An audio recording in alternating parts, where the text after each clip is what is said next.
Bonsoir tout le monde, on va commencer. Merci d'être venu pour cette conférence, première conférence de l'année pour l'Université populaire de Bordeaux. Avec Axel Pleusbroer qui nous vient directement de Saint-Étienne et qui va rester avec nous pendant 3 événements, 3 jours. Ce soir, c'est une conférence sur Zoopolis. Elle va vous expliquer ce que c'est. Et demain, on fera la présentation du livre qu'elle a coécrit à la zone du dehors. Et ça sera à 18h. Et le lendemain, donc samedi, à notre local à 14h, on va arpenter le livre. Donc on va en faire une lecture collective et une restitution. Et en discuter tous ensemble pour voir ce qu'on peut en tirer, faire des liens avec notre quotidien, tout ça. Et ça sera à 14h à notre local. Voilà. Et, 14 rue des Douves. 14 rue des Douves, merci. Et c'est pas la fin de nos conférences sur les questions animalistes, parce que le mois prochain, c'est Nicolas Marty qui débattra avec Hélène Roche de la question de est-ce qu'on peut encore monter des chevaux. Et le mois d'après, Nicolas Marty revient pour faire une conférence sur l'expérimentation animale. Donc si les questions animales vous intéressent, voilà, cette année on en a pas mal à l'UPB. Et je laisse tout de suite la parole à Axel. Eh ben, merci beaucoup David pour l'organisation. Merci aussi à Nicolas qui n'a pas pu venir mais qui a aussi aidé à l'organisation. Merci. Donc, petite remarque avant de commencer. Déjà, est-ce que vous m'entendez bien? Ouais, super. J'ai ramené des autocollants que vous pouvez trouver sur la petite table à l'entrée. Il y en a de différentes sortes et il y a aussi des marque-pages de la revue L'Amorce, qui est une revue en ligne contre le spécisme. Donc, c'est gratuit et ou prix libre. Il y a une petite boîte noire prix libre pour l'UPB. N'hésitez pas à y mettre des pièces si vous prenez des autocollants. Donc, idéalement, je ne repars pas avec, sauf peut-être pour demain, après-demain, s'il en reste, je les amènerai, mais n'hésitez pas à en prendre. Donc voilà, moi, c'est la première fois que je donne cette conférence. Oui. Si tu veux, compte tenu de la distance entre toi et nous, si tu veux enlever ton masque, tu peux peut-être, pour faciliter, c'est juste tu décides. Ouais. Vu que c'est un espace clos, il ne me dérange pas, mais merci de la proposition. Alors, donc c'est la première fois que je donne cette conférence. En fait, elle est directement issue du travail que j'ai fait pour l'écriture d'un article qui est paru récemment dans la revue Mouvement, qui est paru donc en fin décembre dans la revue Mouvement, un article que j'ai appelé Abolir ne suffira pas, et qui est directement issu du livre Zoopolis. Donc ça, c'est le numéro 108 de la revue dans lequel j'ai publié l'article. Et en fait, on m'a demandé d'écrire un texte pour le dossier Utopie, sur l'utopie post-abolition du spécisme. En fait, comment vivre avec les autres animaux dans une société débarrassée de l'exploitation animale. Et du coup, je me suis appuyée sur le livre Zoopolis, que je n'avais pas lu jusqu'à cet été, mais dont j'avais beaucoup entendu parler au sein de la cause animale. Zoopolis, il a été écrit en 2011 par Sue Donaldson et Will Kymlicka, et il a été traduit en 2016. Donc ça, c'est la couverture de la version française de 2016. Et en fait, les idées donc, que je vais présenter dans ma conf sont grandement issues de Zoopolis, mais pas seulement. Je mobilise d'autres philosophes et d'autres penseurs-penseuses. Et en fait, ma conf va se faire en 2 grandes parties. Dans la première partie, je vais présenter le cadre théorique de Zoopolis, et notamment ce qu'on appelle le tournant politique en éthique animale, qui consiste en gros à dire que le mouvement animaliste ne peut pas simplement consister à un principe de non-nuisance envers les animaux. Et si on veut proposer un modèle de société avec les animaux, il faut aller au-delà du principe moral consistant à ne pas leur faire de tort. Parce que le mouvement animaliste défend un projet de société, et un projet de société demande d'aller plus loin que ce principe de non-nuisance et de se poser la question de la justice à l'égard des animaux. Et on va voir que ça implique de donner une place importante à l'agentivité animale, c'est-à-dire le fait de voir les animaux pas seulement comme des victimes du spécisme, mais aussi comme des individus qui ont des désirs, des projets, des volontés, qui font des choix de façon active. Donc ça sera la première partie de ma conférence. Et dans une seconde partie, je vais présenter quelques exemples de la façon dont l'agentivité animale peut être utilisée pour définir les orientations du mouvement animaliste et plus largement pour définir les contours de ce que pourrait être une société post-abolition fondée sur des normes de justice envers les animaux. Et pour cette seconde partie, je vais reprendre une triple catégorisation qui a été proposée dans Zoopolis entre les animaux domestiques, les animaux sauvages et les animaux liminaires. On va voir ce que ça veut dire animaux liminaires. Pendant ma conférence, je vais utiliser le mot interespèce. Par exemple, je vais parler de société interespèce, de relations interespèces. Et en fait, ça signifie simplement entre plusieurs espèces. Donc là, particulièrement entre humains et animaux. Donc quand je parle de société interespèce, c'est une société où coexistent des humains et d'autres animaux. Alors, première partie, donc ce fameux tournant politique en éthique animale. En fait, historiquement, les associations animalistes ont eu tendance à mettre l'emphase sur les questions d'abolition. Donc, abolition de l'élevage intensif, abolition des cages, abolition de la chasse, enfin, tout un tas de pratiques qu'on veut voir disparaître. Et évidemment, j'ai rien à redire de ces objectifs. Je pense que toutes ces pratiques sont injustes et qu'il faut absolument y mettre fin rapidement. Mais l'antispécisme en tant que projet politique, en tant que mouvement social, ne peut pas se réduire simplement, comme je le disais, à un principe de non-nuisance envers les animaux, qui se déclinerait seulement sous la forme de devoirs négatifs envers les animaux. Par exemple, ne pas les tuer, ne pas les faire souffrir, ne pas les enfermer, etc. Tous ces devoirs négatifs, c'est une excellente base, mais ils ne nous disent rien des règles et des normes qui pourraient régir une société interespèce qui serait juste et égalitaire avec les animaux. Et en fait, cette réflexion, elle a émergé, c'est ça un peu qui caractérise ce qu'on a appelé le tournant politique en éthique animale, et dont le livre Zoopolis est une des principales contributions. Donc il y a un important renouvellement des thématiques discutées au sein du mouvement avec ce tournant politique. Donc on passe, pour le dire de façon un peu schématique, on passe donc avant le tournant politique, on a surtout des considérations d'ordre éthique issues de la philosophie morale. Donc par exemple, on a Peter Singer qui propose ce fameux principe d'égale considération des intérêts des êtres sentients. On a Reagan qui propose une théorie des droits, les droits fondamentaux et universels de tout ce qu'il appelle les sujets d'une vie. Donc les animaux qui non seulement sont sentients mais se projettent dans l'avenir, ce genre de choses. Et du coup, voilà, c'est des considérations de philosophie morale, et avec le tournant politique, on arrive à des considérations davantage politiques, justement, et peut-être plus concrètes, plus pragmatiques, qui sont cette fois issues de la philo-politique, des sciences politiques, et qui font appel aussi à d'autres disciplines comme l'urbanisme, la géographie. Enfin, c'est des considérations, des questions beaucoup plus contextualisées et concrètes.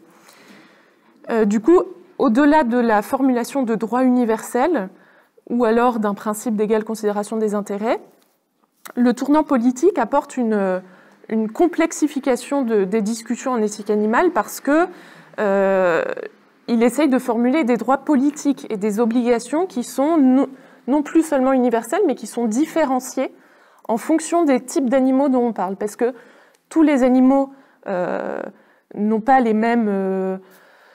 on n'a pas les mêmes relations avec tous les animaux, c'est ce que je vais détailler ensuite, entre animaux domestiques, animaux sauvages, animaux liminaires. Et donc, quand on réfléchit aux droits politiques, ils ne seront pas forcément semblables d'une catégorie à une autre, en fait. Donc c'est cette complexification qui est apportée aussi par le tournant politique. En fait, il faut voir ce qu'on peut appeler la première vague. Je ne sais pas si c'est... J'ai lu dans un article qui parle du tournant politique qu'on pouvait formuler ça comme une première vague philo-morale, deuxième vague ensuite philo-politique.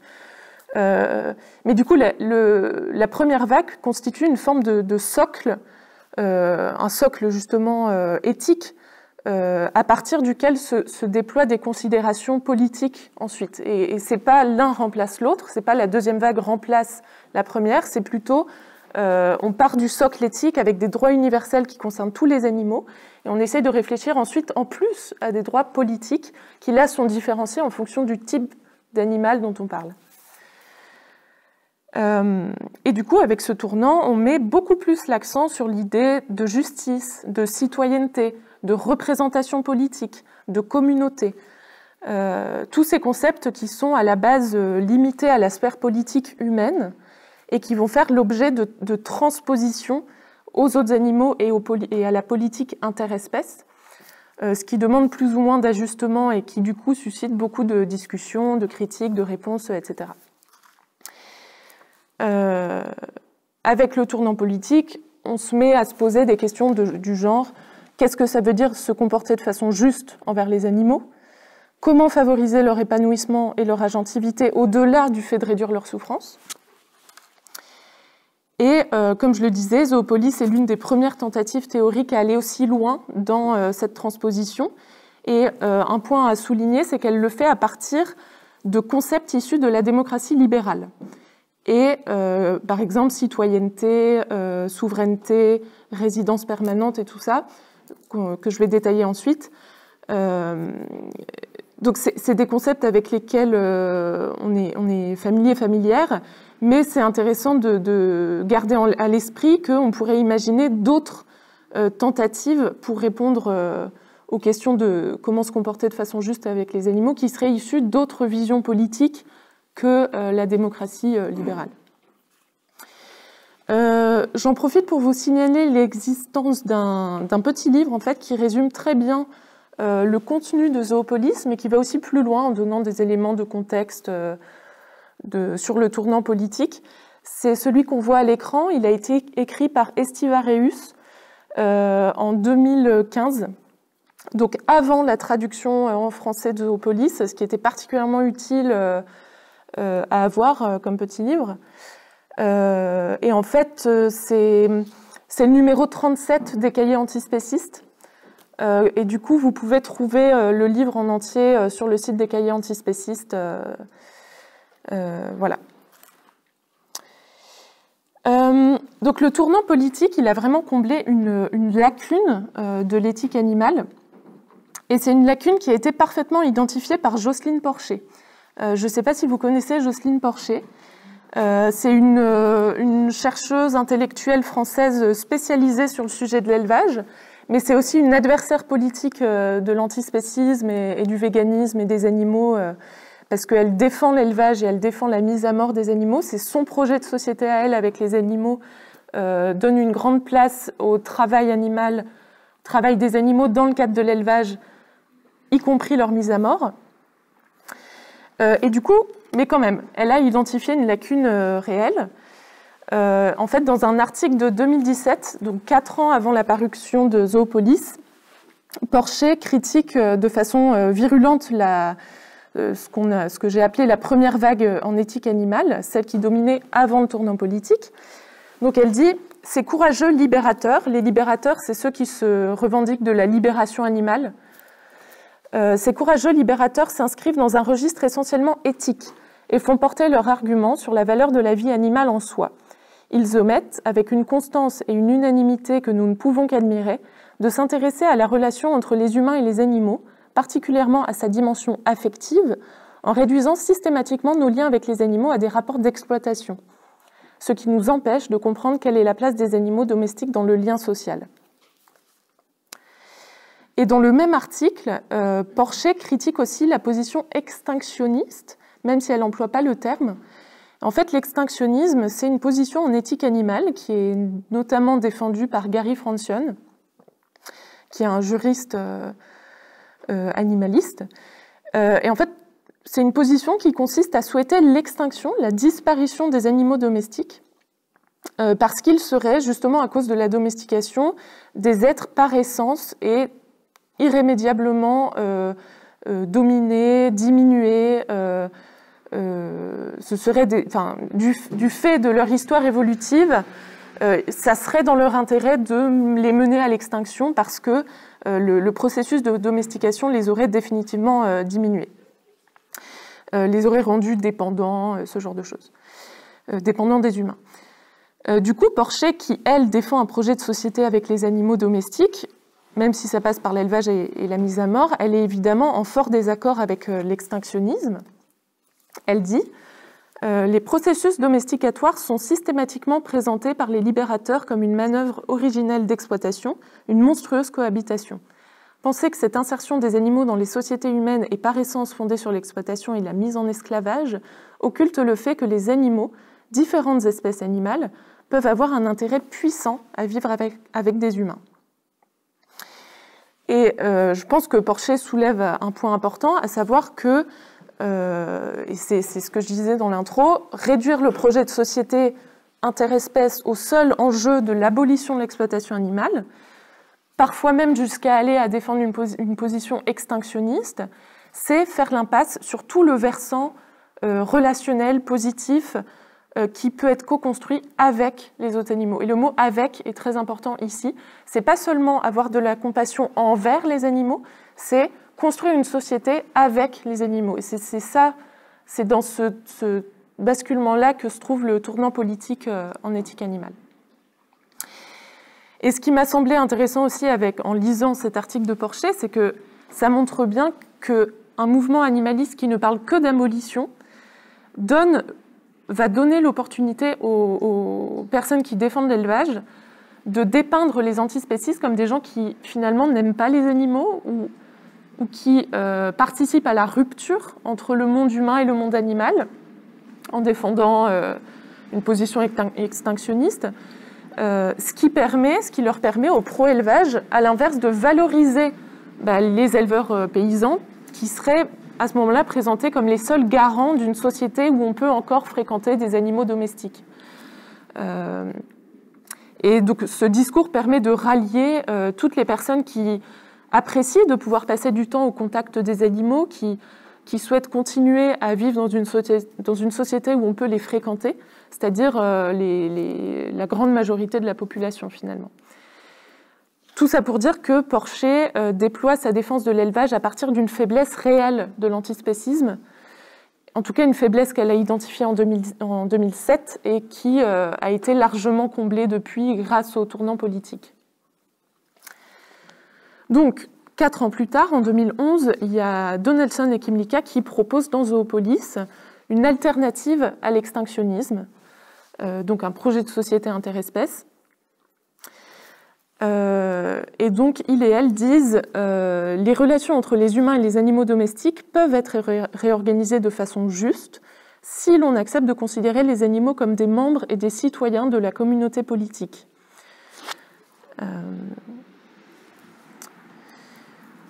Ce qui implique que l'antispécisme ne consiste pas seulement et pas toujours à laisser les animaux en paix. Souvent, on entend ça dans le milieu animaliste, c'est la meilleure façon de faire avancer la cause animale ou de servir le projet animaliste, ça serait de laisser les animaux en paix. Un slogan qu'on retrouve souvent, eh bien, c'est parfois vrai, mais pas toujours, et je pense que c'est même souvent pas le cas. C'est pas un principe qui, je pense, donne une direction claire et riche et porteuse pour un projet de société interespèce.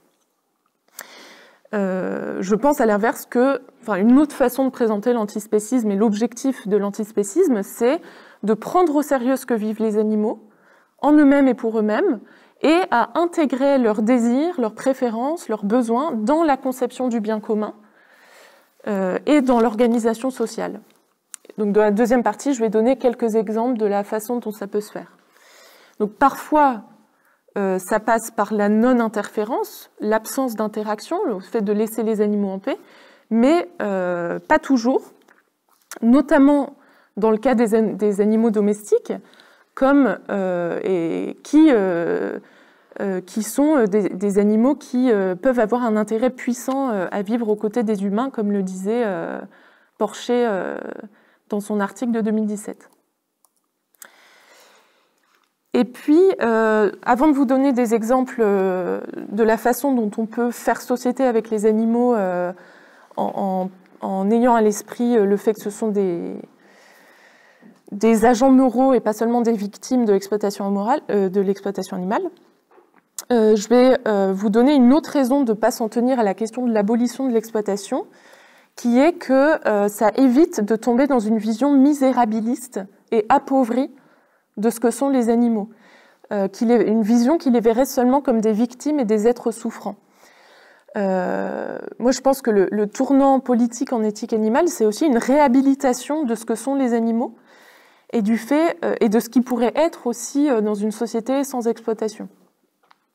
Finalement, les animaux, c'est pas seulement des objets passifs de notre considération morale, pas seulement des objets de compassion qui reçoivent des droits qu'on leur accorde comme ça de haut dans un élan de générosité.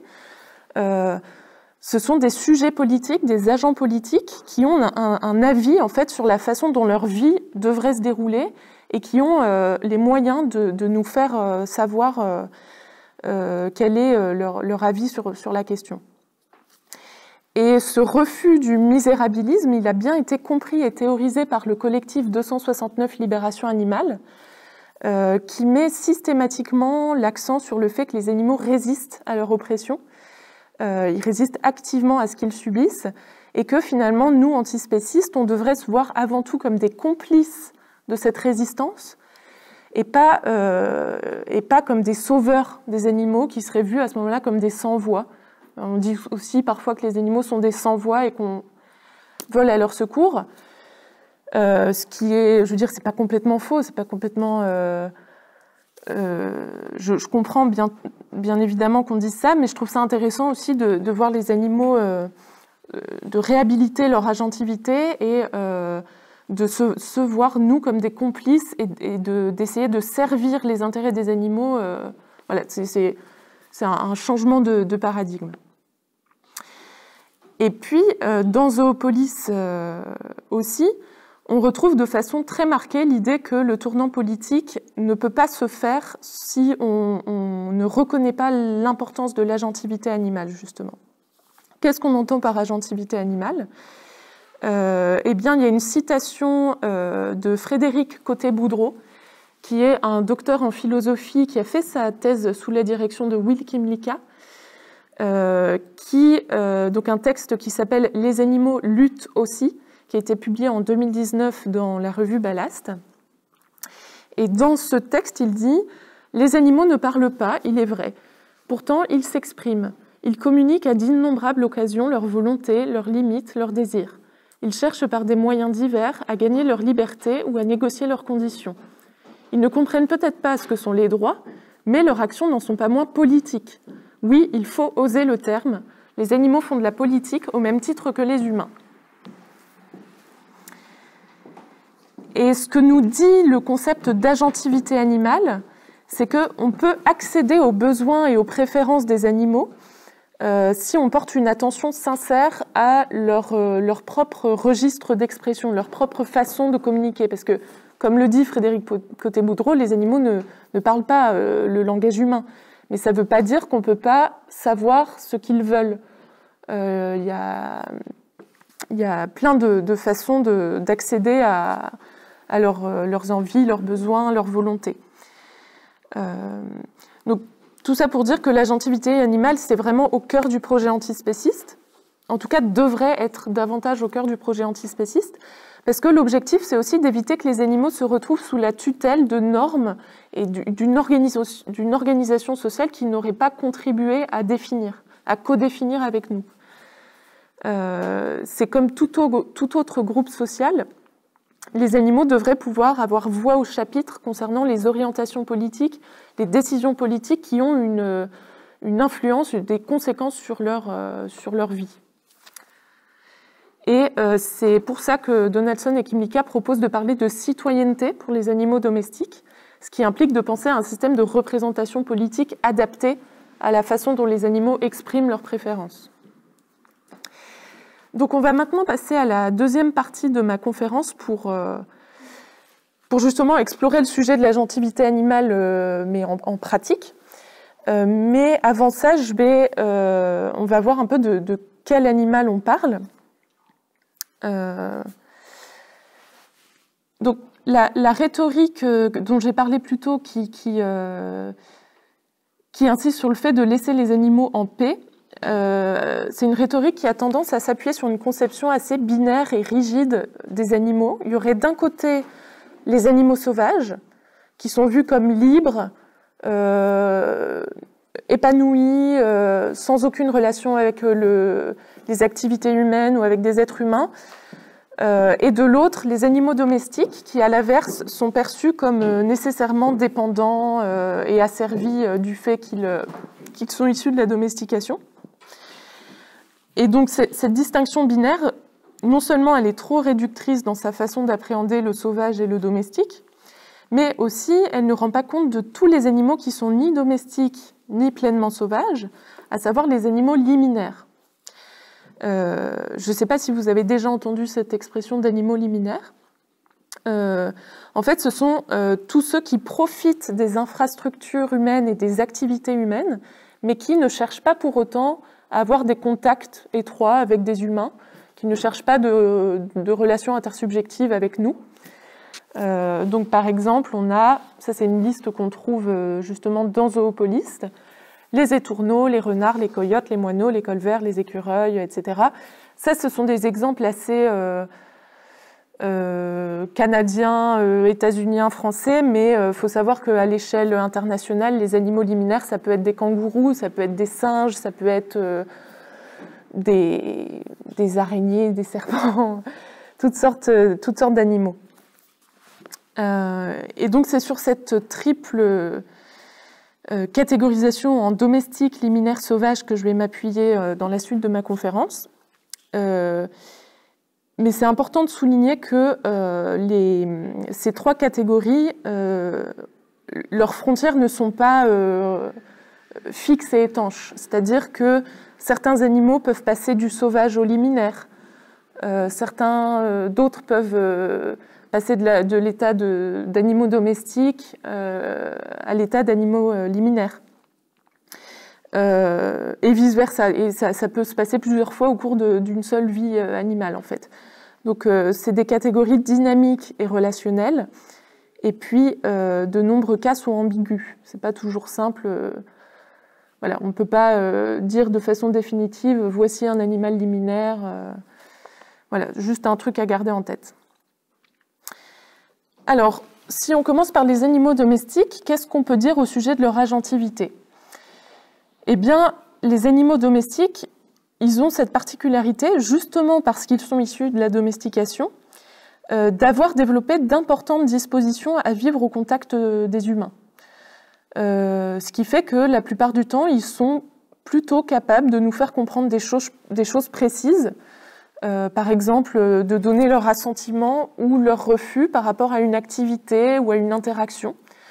Donc il y en a peut-être parmi vous qui ont TikTok ou qui consultent le média VeuDodo. En fait, c'est des médias, soit une application, un média, qui sont remplis de vidéos d'interaction entre des humains et des animaux domestiques, que ce soit des chiens, des chats, des souris, tout un tas d'animaux.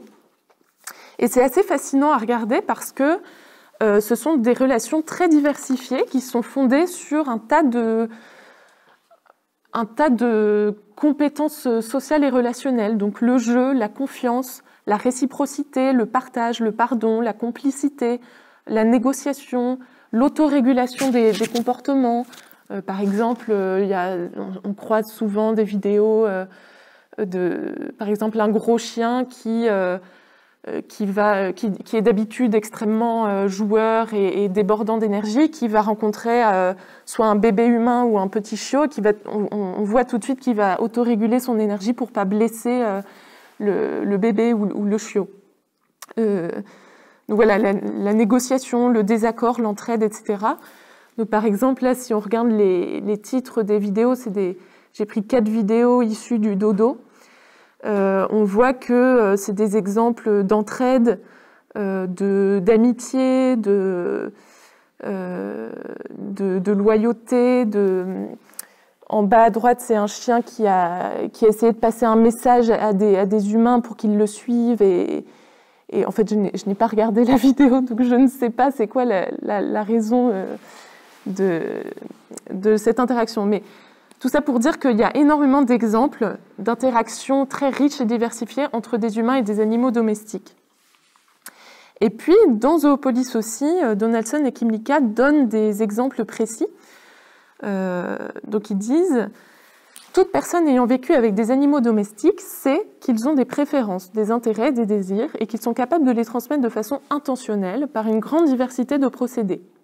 Ils se dirigent vers la porte pour montrer qu'ils veulent sortir. Ils miaulent face au frigidaire pour demander de la nourriture. Ils frottent leur museau contre votre bras pour obtenir de l'affection. Ils vous chargent en battant des ailes et en criant pour que vous reculiez. Ils tirent une laisse hors du placard pour vous faire comprendre que l'heure de la promenade est arrivée. Ils se courbent pour vous inviter à jouer avec eux. Ils regardent avec insistance le canapé ou le lit pour demander s'ils peuvent y sauter. Ils s'arrêtent si, par inadvertance, vous vous êtes trompé de virage au cours d'une promenade dans le parc. Ils traversent le champ et se frottent contre vous pour obtenir une friandise à la pomme. Ils se pressent face à la porte d'une grange pour indiquer qu'ils veulent s'abriter de la pluie, etc., etc. À travers un vaste répertoire de vocalisations, de gestes, de mouvements et de signes, les animaux domestiques nous disent ce qu'ils veulent et ce dont ils ont besoin.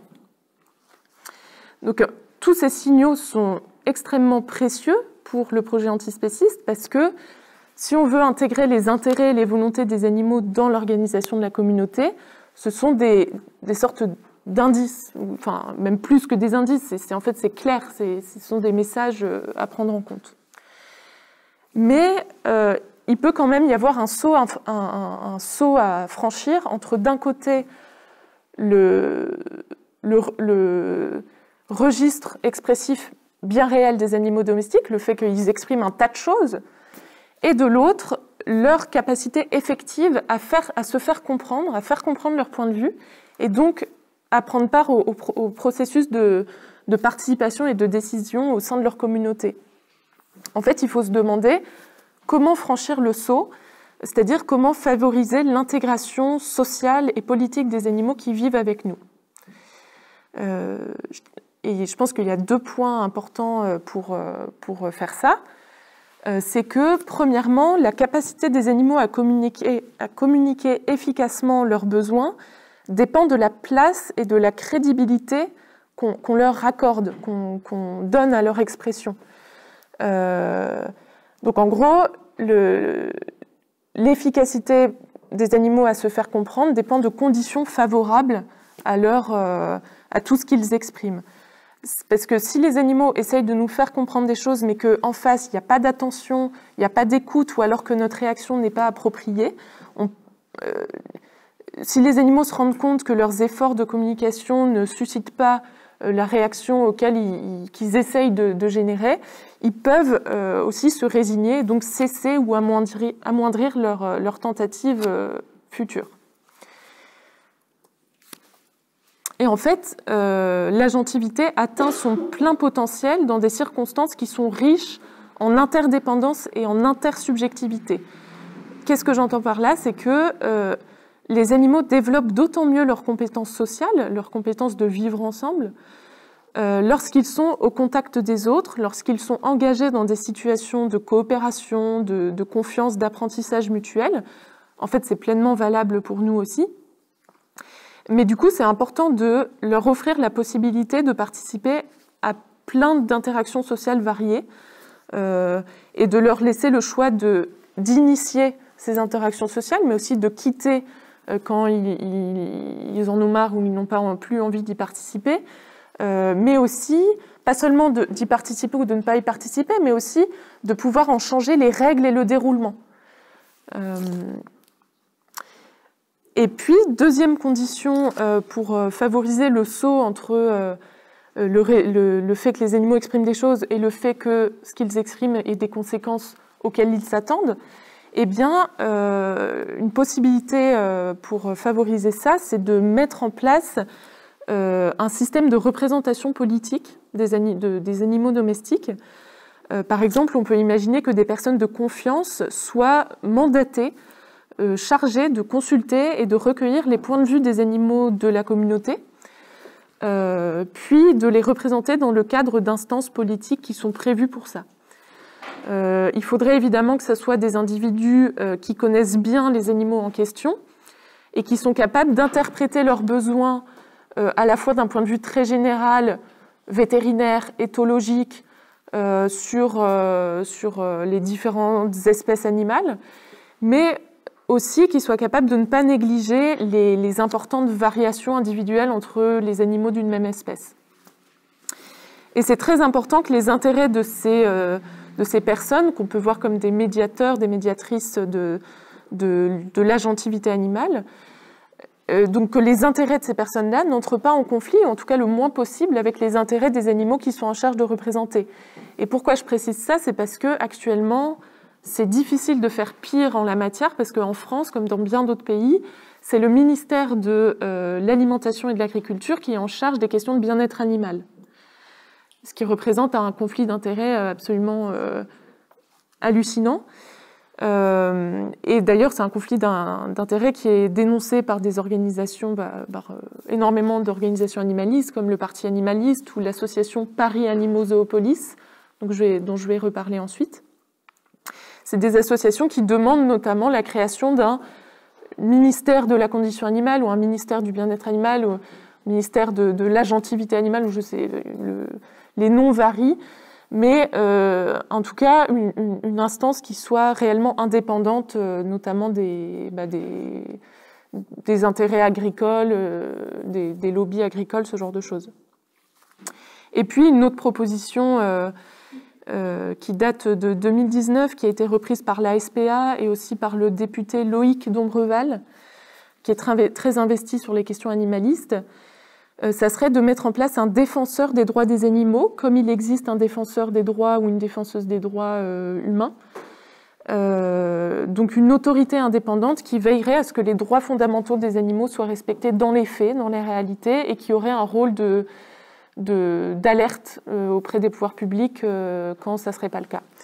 Alors, à voir dans la pratique, moi je n'ai pas creusé le sujet, mais de toute façon, je pense que ce genre d'institution pourrait difficilement jouer son rôle dans une société encore largement spéciste, avec l'élevage en place, etc. Mais donc c'est des pistes intéressantes pour réfléchir à un autre modèle où les intérêts des animaux soient réellement représentés à un échelon politique.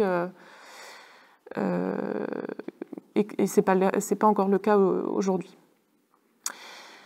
Alors, je peux pas ne pas parler des sanctuaires pour animaux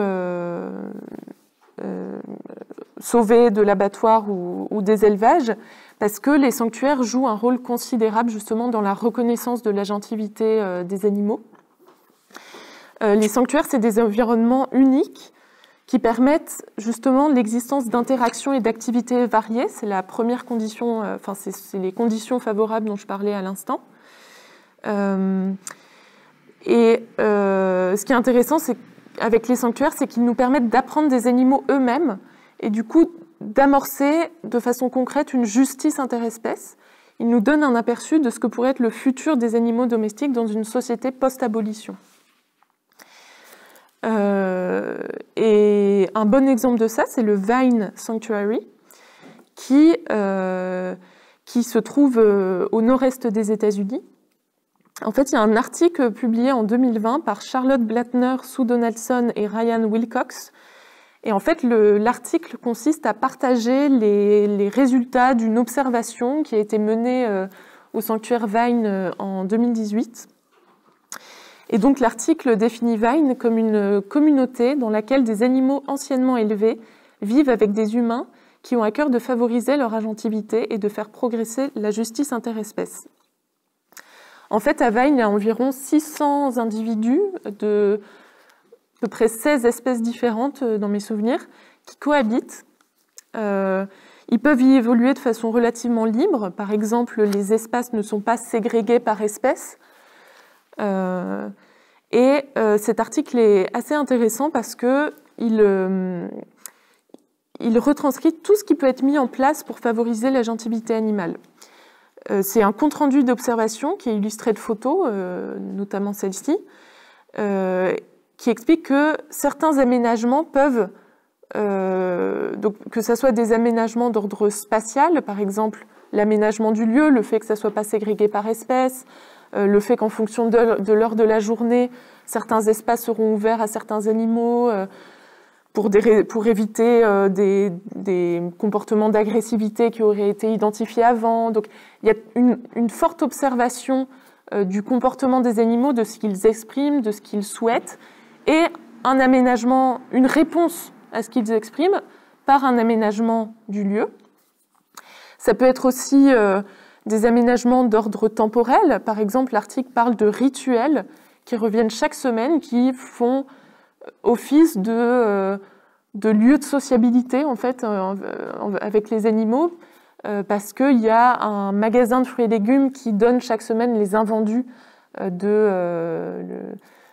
leurs invendus, et c'est à chaque fois l'occasion d'une sorte de rassemblement festif autour des victuailles. Et donc c'était intéressant de voir cet exemple des rituels comme aménagement temporel pour faire société entre tous les animaux. Il peut y avoir aussi des aménagements d'ordre social, par exemple l'attribution de rôles spécifiques à certains individus. Et l'article détaille aussi le fait qu'il y a des tentatives de régulation de certains comportements, parce que tout n'est pas rose dans un sanctuaire, il peut y avoir des conflits, de la jalousie, des agressions entre animaux. Et du coup, il y a des tentatives de régulation de ces comportements antisociaux qui pourraient être nocifs à l'équilibre de la communauté et au bien-être de certains individus. Donc, comme le souligne Sue Donaldson dans un texte qui a été publié dans La pensée végane, qui est un gros livre publié l'année dernière ou en début d'année 2000, l'année dernière du coup. Dans cet article, elle dit que les sanctuaires constituent des laboratoires où de nouvelles idées de justice interspécifique peuvent être testées et mises en pratique. Et je trouve effectivement que Vine correspond bien à cette définition. Et l'article dont je parle de 2020, c'est un article en anglais et il ne circule pas beaucoup, il n'est pas tellement discuté dans les milieux animalistes, en tout cas en France. J'espère qu'un jour, il y aura un documentaire réalisé sur le sanctuaire Vine pour qu'on voit réellement, je pense que c'est beaucoup plus parlant de voir l'aménagement du lieu, les interactions entre les animaux, ce genre de choses. En tout cas, le sanctuaire Vine a une page Facebook, a des réseaux sociaux et partage beaucoup à quoi ressemble la vie de la communauté sur place. Donc ça vaut le coup d'aller jeter un œil à leurs réseaux sociaux. Donc ça, c'était pas du tout exhaustif au sujet des animaux liminaires, mais c'est pour donner un aperçu de la façon dont on peut prendre au sérieux l'agentivité des animaux.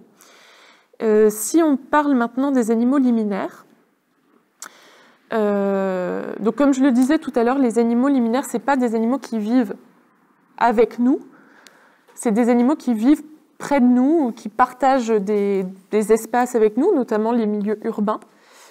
Et c'est des animaux qui bénéficient de nos activités et de nos infrastructures. Donc, par exemple, ils se nourrissent de nos déchets, ou alors ils vont vivre dans nos jardins, dans nos greniers, ce genre de choses. Et en fait, l'écosystème urbain, la ville, est un environnement assez favorable aux animaux liminaires, parce qu'ils y trouvent plein d'opportunités en termes de nourriture, d'abri, d'eau, etc. Et c'est ce que la philosophe Joëlle Zask appelle l'appel de la ville. Elle a publié un livre en 2020 qui s'appelle Zoocities, et dans ce livre, Joëlle Zask essaye d'imaginer à quoi ressemblerait une ville qui permettrait une coexistence juste et pacifiée avec les animaux liminaires. Il y a une citation que j'aime bien de son livre, je l'aime bien parce que non seulement elle rend compte de l'agentivité des animaux liminaires, mais aussi elle donne des exemples d'animaux différents de ceux auxquels on est habitué ici.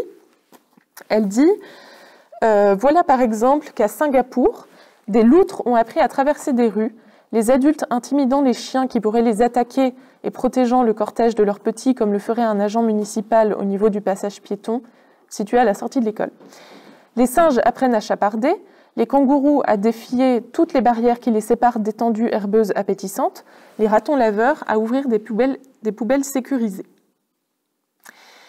Donc, il y a beaucoup d'animaux liminaires qui vivent en ville, c'est pour ça que je disais que c'était un milieu favorable aux animaux liminaires, mais ce n'est pas forcément favorable au sens où ils y sont les bienvenus. Le plus souvent, aujourd'hui, la présence des animaux en milieu urbain, ce n'est pas quelque chose de consensuel. Parfois, il y en a que ça dérange, il y en a qui pensent que ça fait désordre. Ils peuvent être perçus comme des intrus, comme des indésirables, des animaux nuisibles. Et il y a beaucoup d'efforts qui sont déployés justement pour les éloigner ou pour les faire disparaître. On peut même dire que les milieux urbains sont en partie conçus contre les animaux. Si on pense par exemple à tout ce qui est mis en œuvre pour détruire les nuisibles, c'est l'expression consacrée. Donc aujourd'hui, par facilité ou pour des raisons d'hygiène qui ne sont pas tout le temps valables, ou même par une simple raison d'inconfort visuel, il y a beaucoup de municipalités qui font appel à des services anti-nuisibles, à des dératiseurs, ce genre de services. Et les méthodes utilisées par ces services-là sont généralement extrêmement cruelles. Il y a une utilisation de poisons, d'anticoagulants, des pièges à colle, des explosions de terriers, du gaz carbonique, etc. Et en fait, c'est un système où la moindre gêne causée par les animaux liminaires aux humains peut déclencher des représailles d'une extrême violence. À l'inverse, une société qui serait non spéciste devrait privilégier des méthodes non létales, par exemple contraceptives, à chaque fois qu'il y a une gestion de population d'animaux qui est nécessaire pour des raisons de cohabitation. Mais, comme je le disais dans la première partie, juste cesser de nuire aux animaux en évitant les méthodes létales, c'est nécessaire, mais faire société avec les animaux liminaires, partager les ressources, partager les lieux, partager l'espace urbain avec eux, c'est un pas de plus. Et du coup, au-delà de l'interdiction de la mise à mort des animaux liminaires, eh bien, ces animaux devraient voir leurs besoins pris en compte dès la conception de l'espace public. Parce qu'actuellement, et là je cite Joël Zask, nos routes et nos allées n'en sont pas pour les animaux. C'est une façon de dire que l'espace urbain a été conçu de façon anthropocentrée. C'est-à-dire que, enfin, je veux dire, on pourrait prendre 1000 exemples, mais la façon dont les espaces urbains sont conçus pour des êtres humains, non seulement des êtres humains, mais aussi des êtres humains adultes, des êtres humains valides. On pourrait accumuler tous les,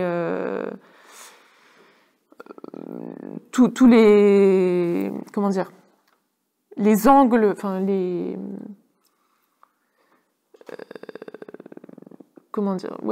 fait que ça a été conçu de façon anthropocentrée, androcentrée, validiste, etc. Mais du coup, ça pose problème parce que les animaux liminaires sont des résidents légitimes des espaces urbains. Ils ne sont pas là par erreur, ce sont leurs lieux de vie, c'est leur environnement, c'est leur habitat. Et une société interespèce juste devrait reconnaître la légitimité de cet investissement du lieu et se mettre à concevoir les milieux urbains en prenant en compte tous les habitants de l'espace, y compris les intérêts des animaux liminaires. Et c'est pourquoi Donaldson et Kymlicka proposent d'attribuer aux animaux liminaires le statut politique de résidents permanents des espaces qu'ils occupent, ce qui implique qu'on respecte un certain nombre d'obligations spécifiques à l'égard des animaux liminaires. Donc, pour reprendre ce que proposent Donaldson et Kymlicka, pour les animaux domestiques, c'est un statut politique de citoyenneté. Pour les animaux liminaires, c'est un statut de résident permanent. Sur la question de rendre les espaces urbains moins anthropocentrés, eh bien, il y a plusieurs solutions qui sont déjà testées et mises en pratique, notamment le fait d'opacifier en fait les parois des vitres des bâtiments, les fenêtres, les buildings, tout ce genre de choses, pour éviter que les oiseaux les percutent en plein vol. Donc, par exemple, là, on a le projet Safe Flight, qui se situe à Atlanta, aux États-Unis, où en fait, le principe, c'est... déjà, le constat, c'est que entre 365 millions et 1 milliard d'oiseaux meurent chaque année, rien qu'aux États-Unis, du fait d'être entrés en collision avec des bâtiments. Et pourquoi ils entrent en collision avec des bâtiments? Eh bien, en fait, les surfaces vitrées, il y a deux choses. Déjà, vu qu'elles sont transparentes, elles ne sont pas perçues comme des obstacles, elles ne sont pas vues, et du coup, les oiseaux ne pensent pas qu'ils vont se percuter contre la vitre. Et puis de l'autre, les surfaces vitrées reflètent la lumière de telle façon que ça peut désorienter les oiseaux. Et du coup, en fait, il suffit parfois d'installer un simple film autocollant, comme on le voit sur la photo ici, pour à la fois réduire la réflexion de la lumière, mais aussi pour signaler aux oiseaux avec des petits motifs, donc ici des petits carrés, qu'il y a un obstacle en fait, qu'il y a une vitre. On peut aussi trouver des solutions pour faciliter le nichage des animaux liminaires. Donc là, il y a un exemple que j'aime bien, qui est une entreprise française qui s'appelle NatH. Je crois que c'est pour Nature Harmonie, NatH, qui existe depuis décembre 2019. Et en fait, cette entreprise fabrique des abris et des nichoirs en béton de bois pour les oiseaux et les petits mammifères qui habitent en milieu urbain. Et en fait, c'est des nichoirs qu'on peut installer directement dans le bâti lors de la construction des immeubles ou qu'on peut apposer sur le bâtiment ensuite. Et ce qui est intéressant avec cet exemple, c'est que chaque objet a été conçu pour les besoins et les habitudes spécifiques des différents animaux, que ça soit pour les mésanges, les hirondelles, les martinets, les chouettes, les chauves-souris, les moineaux, les lézards, etc. Chaque objet... Il y a vraiment une réflexion à partir de connaissances éthologiques sur les habitudes des animaux. Et sur le site internet de l'entreprise, c'est très détaillé. En fait, pour chaque objet, il y a une explication des besoins, de pourquoi telle ouverture, pourquoi le choix du matériau du béton de bois. Enfin, c'est assez intéressant d'aller lire ça.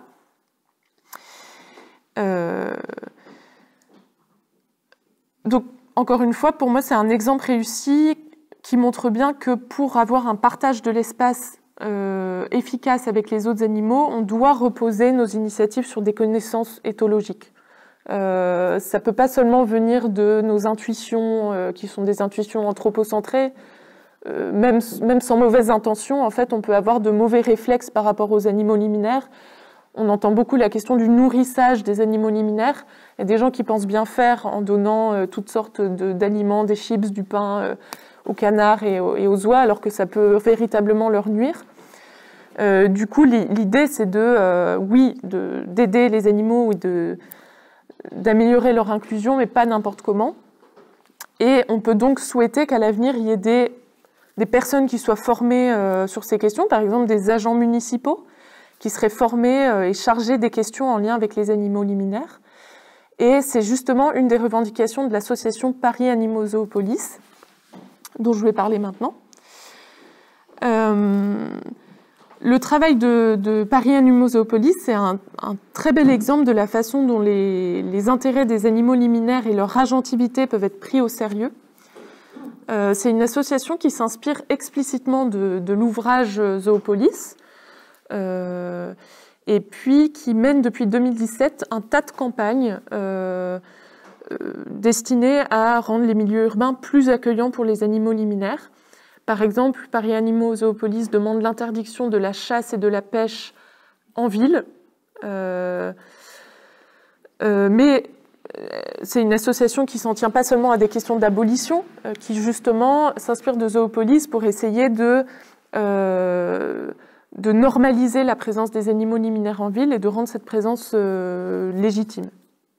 Et un exemple qui rend bien compte de ce point-là, c'est pendant le confinement, donc en avril 2020, il y a un couple de renards qui s'est installé au cimetière du Père-Lachaise à Paris et qui a choisi cet emplacement pour construire son terrier pour avoir leurs petits. Et cette présence a suscité plein de réactions très contrastées, très diversifiées. Notamment, la mairie de Paris a proposé, a souhaité déplacer les renards et les remettre hors de l'espace urbain.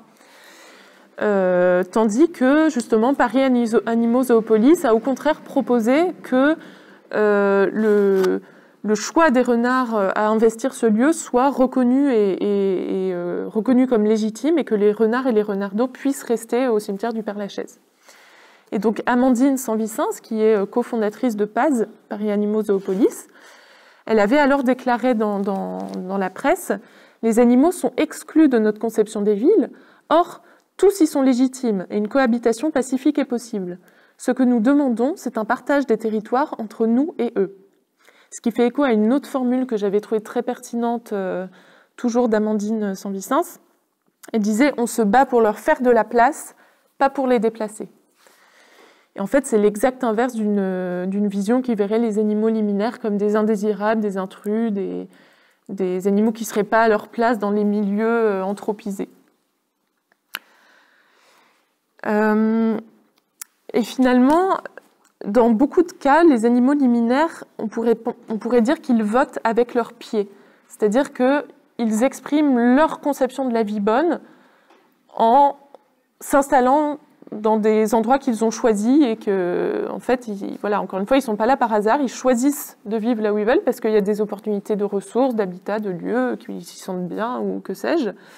Et du coup, dans ce cas-là, seul un cas de force majeure pourrait justifier de les déloger. Par exemple, s'ils sont en danger immédiat à cause d'une inondation, d'un incendie, ce genre de choses, ou alors s'ils causent un réel danger pour d'autres individus. Là, ça pourrait être un cas de force majeure qui nécessite de les déloger. Mais à part ça, si on prend au sérieux l'agentivité des animaux liminaires, si on prend au sérieux le fait qu'ils font des choix et ils ont un avis sur la façon dont leur vie devrait se passer, eh bien, il n'y a pas de raison de vouloir déplacer les animaux juste parce qu'on n'a pas envie de les voir, juste parce qu'ils nous dérangent ou juste parce qu'on pense que les milieux urbains sont faits pour les humains.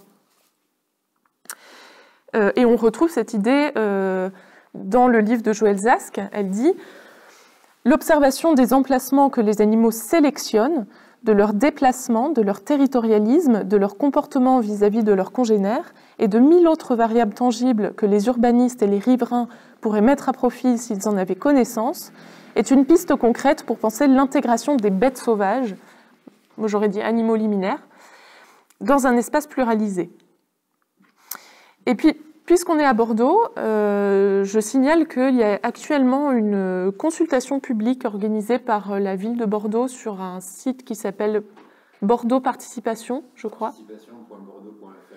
Voilà, participation.bordeaux.fr. C'est jusqu'au 10 mai et c'est sur la question des animaux en ville. D'après ce que j'ai compris, c'est en deux temps. Donc actuellement, la consultation est au sujet de la présence des chiens en ville. Ah, d'accord, super. Du coup, l'élu, ça veut dire que c'est toi qui est en charge de cette... Super, ok. Eh bien, voilà, donc première partie sur la présence des chiens en ville. Donc ça ne concerne pas les animaux liminaires au sens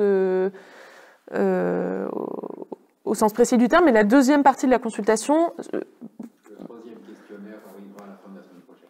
D'accord, et est-ce que ça parle d'animaux liminaires ? Ça parle d'animaux liminaires. Okay. Ça parle de toutes les espèces. Il y aura des chats et des animaux liminaires. On parlera des pigeons et quelques questions sur les rats. Super. On va rayer la population de manière limitée à 3 questionnaires et de manière très positive. Super.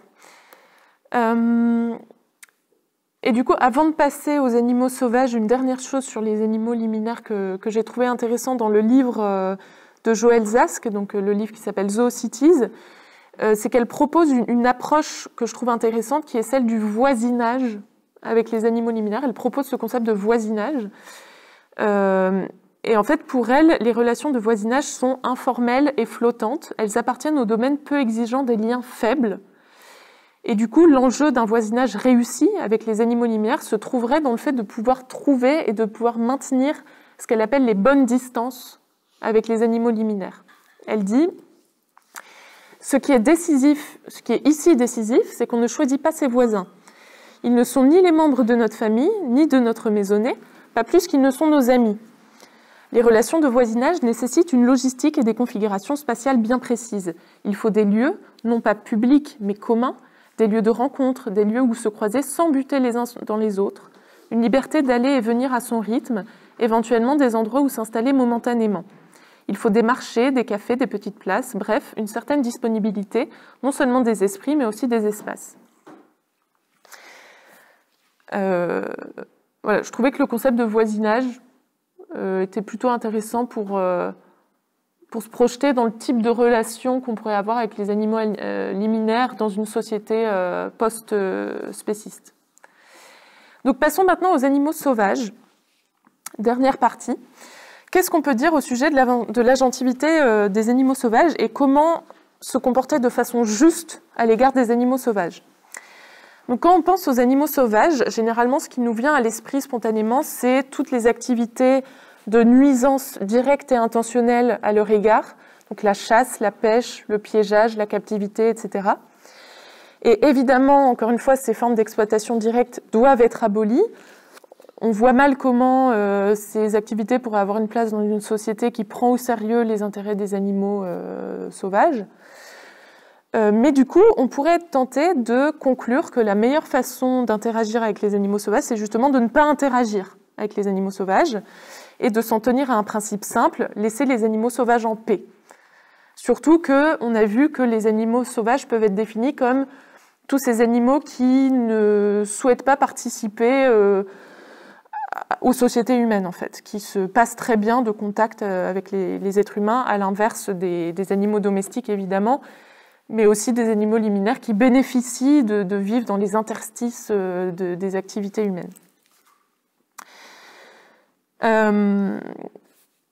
Mais encore une fois, en fait, comme on l'a vu pour les animaux domestiques et liminaires, s'en tenir à un principe de non-nuisance, généralement, ça ne suffit pas.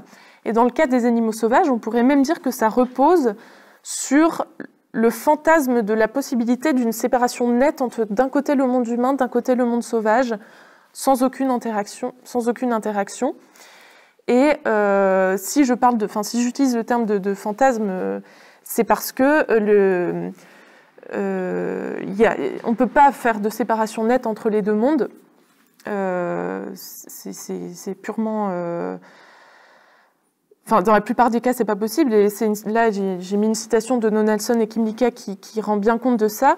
Ils et elles disent « L'immense majorité des animaux sauvages vivent ou se déplacent dans des régions directement influencées par les activités humaines. Et c'est une grave erreur de penser que nous pouvons nous acquitter de nos devoirs envers les animaux sauvages en transformant certains territoires en zones interdites. » Et c'est vrai que pour un tas de raisons, pour des raisons agricoles, pour des raisons scientifiques, pour des raisons industrielles, pour des raisons d'extraction de matériaux, pour mille et une raisons, il y a beaucoup d'activités humaines qui ont un impact plus ou moins direct sur la vie des animaux sauvages. Et puis, à l'inverse, c'est pas seulement les humains qui arrivent dans la vie des animaux sauvages, il y a aussi le fait que il y a des animaux sauvages qui traversent d'eux-mêmes des zones anthropisées, donc par exemple pendant leur migration, ou alors parce que effectivement leur territoire a été fragmenté ou diminué du fait d'activités humaines. Mais du coup, la réponse à apporter à la question comment se comporter de façon juste envers les animaux sauvages, elle est beaucoup plus nuancée que simplement les laisser en paix. Il va y avoir des rencontres et des interactions avec des animaux sauvages. Et il faut se poser la question de la meilleure attitude à adopter dans ces cas-là. Dans le cas où il y a des conflits entre des activités humaines et la présence d'animaux sauvages, il y a une proposition d'un philosophe qui s'appelle Baptiste Morisot, qui est connu surtout parmi les écologistes, qui a écrit un livre qui s'appelle « Les diplomates », publié en 2016. Et en fait, Baptiste Morisot, il propose une approche fondée justement sur la diplomatie. Et il explique que la diplomatie interespèces doit permettre de résoudre sans violence des problèmes de cohabitation entre communautés. Et que, dans le cadre de la diplomatie, il ne s'agit plus de réguler, d'exterminer, d'apprivoiser ou simplement de contempler, mais de négocier. Et dans ce terme de négociation, quand on lit le livre de Morisot, on se rend compte que ce qu'il propose, c'est tout simplement de faire de la politique avec les animaux sauvages. Comment ça se met en place concrètement ? En fait, dans Les diplomates, il prend l'exemple des loups. Il part de ce qu'il considère comme un événement géopolitique, qui est le retour du loup en France. Et ça a un tas de conséquences, évidemment, sur les activités pastorales, parce que, comme vous le savez, il arrive que des loups s'approchent des troupeaux et attaquent des moutons, ce qui crée un tas de réactions, c'est un événement politique, en fait. Et Morisot, pour appliquer sa recette diplomate, il dit que c'est important d'appréhender les enjeux depuis le monde cognitif des êtres avec qui on cherche à négocier, de l'autre partie du conflit. Et pour les loups, par exemple, il dit qu'il faut adopter un raisonnement cynocéphale. Cynocéphale, c'est en gros se mettre à la place du loup, se mettre en mode loup, dans la peau du loup, et du coup d'utiliser un répertoire qui leur est familier aux loups pour leur faire parvenir des messages qu'ils peuvent décrypter et comprendre. Donc parmi les compétences diplomatiques des loups, Baptiste Morisot souligne qu'ils sont sensibles au concept de territoire, qu'ils sont dotés d'une intelligence inductive, c'est-à-dire qu'ils sont capables d'apprendre de leurs expériences. Il souligne aussi que les loups sont plutôt néophobes, c'est-à-dire qu'ils craignent, ou en tout cas ils se méfient de ce qu'ils ne connaissent pas déjà. Et en fait, Morisot explique que tout ça peut être utilisé pour, je cite, poser des limites et signifier des interdits. Par exemple, pour concevoir et pour installer des répulsifs olfactifs ou sonores qui, parce qu'ils auront été conçus avec la finesse éthologique que permet le fait de se mettre à la place des loups, de se mettre dans la peau des loups, eh bien, pourront conditionner les loups à ne pas s'approcher des troupeaux et à ne pas attaquer les moutons. Alors, l'exemple est beaucoup plus détaillé, c'est un gros livre et il prend uniquement l'exemple des loups, mais je ne peux pas vous restituer tout ce qu'il raconte à ce sujet, c'est vraiment un livre passionnant. Mais en fait, la recette diplomatique pourrait être appliquée à d'autres cas que les loups et les interactions avec les éleveurs et les troupeaux de moutons. En fait, on pourrait appliquer l'exemple pour les flamants roses en Camargue. Il y a eu la présence des flamants roses en Camargue pose parfois des conflits avec les riziculteurs, les personnes qui cultivent le riz, parce que les flamants roses détruisent ou endommagent les cultures. Donc en fait, il y a énormément de situations où il y a des solutions diplomates qui devraient être trouvées, et diplomates dans le sens où il faut qu'elles soient conciliantes et intelligentes plutôt que simplement violentes et inefficaces. Il y a une sorte...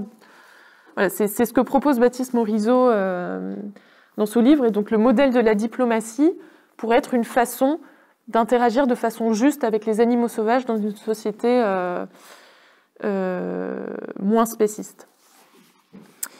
Et puis, une autre raison de... J'ai bientôt fini, je sais que c'est un peu long. J'en suis à la dernière partie. Une autre raison de ne pas s'en tenir à laisser les animaux sauvages en paix, c'est que le concept de paix traduit très mal, en fait, la vie dans la nature, dans beaucoup de cas. Les animaux sauvages vivent évidemment des moments de joie, des moments sociaux, d'épanouissement dans la nature, c'est évident, mais ils connaissent aussi beaucoup de moments de détresse hors de toute intervention humaine. La souffrance des animaux sauvages n'est pas uniquement due aux activités humaines, il y a beaucoup de souffrances d'origine naturelle. Et en fait, contrairement à une idée reçue qui est partagée par énormément de personnes, la nature est loin d'être un paradis ou un havre de paix pour les animaux qui y vivent. Il y a beaucoup d'entre eux, et peut-être même probablement la plupart d'entre eux, la plupart des animaux sauvages meurent très jeunes, bien avant d'atteindre l'âge adulte, parce qu'ils sont victimes de maladies, de parasites, d'accidents, de famines, etc. Il y a une citation de Guillaume Lecointre que j'aime beaucoup. Guillaume Lecointre, c'est un zoologiste et c'est un systématicien français qui dit « Les systèmes vivants sont altérés en permanence. Si vous les voyez réguliers, c'est qu'il y a des morts que vous ne voyez pas derrière.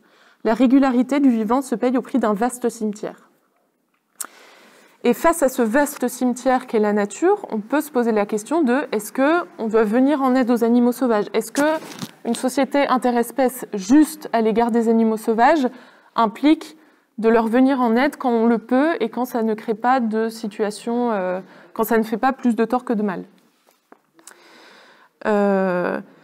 Et dans le cas où on pense qu'il faut porter secours aux animaux sauvages, la question devient quelle quantité d'efforts on doit fournir.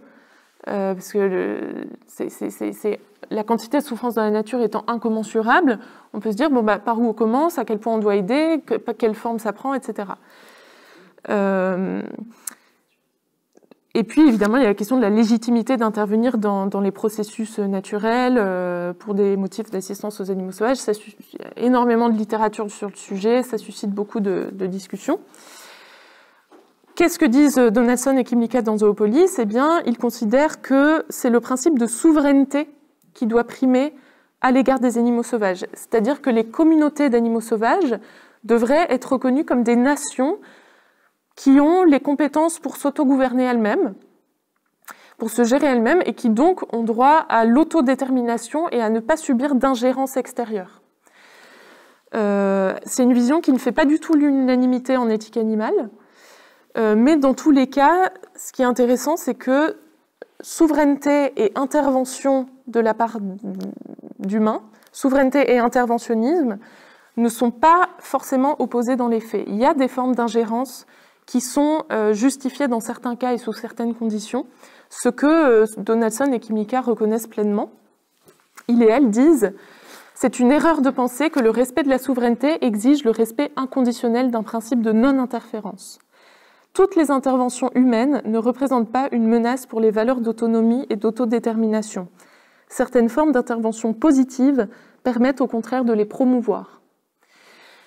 Dans le cas de catastrophes naturelles, par exemple, ça peut être légitime d'intervenir dans une zone sauvage pour venir en aide à ses habitants et leur permettre de retrouver des conditions d'existence décentes, conditions d'expérience décentes qui sont nécessaires à leur souveraineté. On peut noter aussi qu'en fait, on intervient déjà dans la nature pour aider les animaux sauvages en difficulté. Ça, c'est à nouveau des exemples tirés de Vedodo, mais il y a énormément d'exemples différents où des individus sauvent des animaux qui sont en difficulté, non pas pour des raisons d'activité humaine, mais vraiment parce qu'ils sont coincés, dans une souche d'arbre où ils sont assoiffés parce qu'il y a une période de sécheresse ou une blessure, ou parce que peut-être des animaux ont perdu leurs parents et sont orphelins et peuvent mourir de faim, etc. Il y a mille et une raisons pour lesquelles des êtres humains viennent en aide aux animaux sauvages, et c'est le principe même d'un centre de réhabilitation de la faune sauvage. Ce sont des endroits où on récupère les animaux, on les soigne, jusqu'à ce qu'ils se sentent mieux, etc. Mais c'est sûr que les exemples que je donne ici, ce sont à chaque fois des sauvetages ponctuels et à petite échelle. Et pour des interventions de plus grande ampleur, la mise en œuvre est toujours beaucoup plus délicate parce que les dynamiques des écosystèmes sont très complexes et qu'il faut veiller à ne pas générer d'effets en cascade qui créeraient à terme plus de tort que de bien, évidemment. Enfin, je veux dire, les personnes qui défendent l'intervention dans la nature ne défendent absolument pas une intervention débridée, à la va-vite. Souvent, la position interventionniste dans la nature est extrêmement caricaturée. On imagine des gens qui vont intervenir massivement et immédiatement pour venir en aide aux animaux sauvages de façon un peu stupide, mais je pense que ça reflète assez mal la position interventionniste. C'était une petite parenthèse. Mais du coup, comment concilier efficacement la souveraineté et l'assistance aux animaux sauvages? Et eh bien, je pense qu'un principe quand même qu'il faut garder à l'esprit, c'est l'importance de ne pas zooifier, de ne pas transformer en zoo la nature, c'est-à-dire de ne pas créer des situations de dépendance continue et irréversible des animaux vis-à-vis de l'aide apportée par les humains. Et pour ça, l'enjeu, c'est d'éviter l'interférence constante. Par exemple, nourrir tous les jours une population de cerfs ou remettre de l'eau dans la mangeoire qu'on aurait mis à tel animal sauvage. Enfin, le but, c'est pas d'être dans une assistance, dans un assistanat constant des animaux sauvages. L'enjeu, idéalement, c'est plutôt justement de leur donner les moyens, des moyens pérennes de pouvoir exercer leur souveraineté, leur autonomie, leur indépendance, leur épanouissement. Morisot, notamment, critique beaucoup ce qu'il appelle la surdomestication. Et évidemment, on veut éviter que les animaux sauvages subissent une forme de surdomestication, c'est-à-dire un contact permanent, le fait que les humains choisiraient tous les aspects de leur existence, contrôleraient leur reproduction, sélectionneraient des traits désirables, etc. C'est évidemment quelque chose qu'on souhaite, qui ne répondrait pas à des exigences de justice envers les animaux sauvages. Dernière chose, à propos de cette question de la souffrance des animaux sauvages, il y a une organisation qui a été fondée en 2019 qui s'appelle Wild Animal Initiative, qui travaille au développement d'une approche très précautionneuse de l'assistance aux animaux sauvages. Et notamment, l'organisation recommande de commencer par des interventions mineures à petite échelle et réversibles, potentiellement réversibles, parce que ce genre de projet permet d'accumuler des connaissances sur la souffrance dans la nature, tout en agissant de façon très prudente.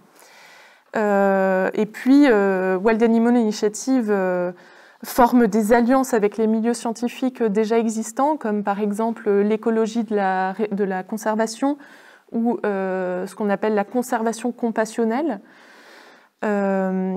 pour pouvoir en fait développer un nouveau champ de recherche académique qui s'appelle la biologie du bien-être des animaux sauvages.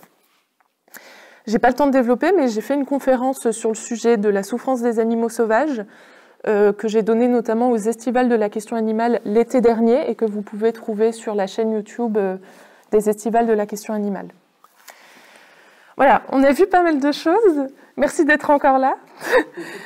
Je vais très rapidement conclure avec 3 points qui résument un peu ce que j'ai dit. Le premier, c'est que la réflexion en éthique animale, si elle veut contribuer à donner des pistes concrètes pour le mouvement animaliste, doit aller au-delà du principe moral consistant à ne pas faire de tort aux animaux. Ça, c'est vraiment le point central du tournant politique en éthique animale. Ensuite, on ne sait pas encore à quoi ressembleront les contours d'une société post-abolition, parce que cette société, elle sera co-construite avec les autres animaux à partir du moment où on les reconnaîtra comme des sujets politiques qui ont leur mot à dire sur les contours de la société interespèce. Et puis, enfin, j'espère avoir montré avec les exemples que j'ai donnés dans la deuxième partie que l'utopie que représente une société interespèce juste, elle est déjà à l'œuvre partout où l'agentivité animale est reconnue et utilisée pour ajuster l'organisation sociale. Donc, par exemple, au sein du sanctuaire Vine, ou alors quand une campagne de Paris Animaux Zoopolis aboutit et permet à des animaux liminaires de pouvoir rester dans les lieux qu'ils ont choisis, ou alors quand on est capable de négocier de façon diplomate avec les animaux sauvages, ou alors de leur venir en aide de façon judicieuse. Donc voilà, les exemples que j'ai donnés n'étaient pas exhaustifs, mais je pense que c'est une première exploration. De toute façon, le tournant politique est finalement très récent. Zoopolis, c'est 2011. Je pense voilà, c'est encore très récent. Il y a énormément de choses encore à explorer, mais voilà, j'espère vous avoir donné un avant-goût de ce que ça pourra donner. Merci beaucoup de votre écoute. Merci beaucoup.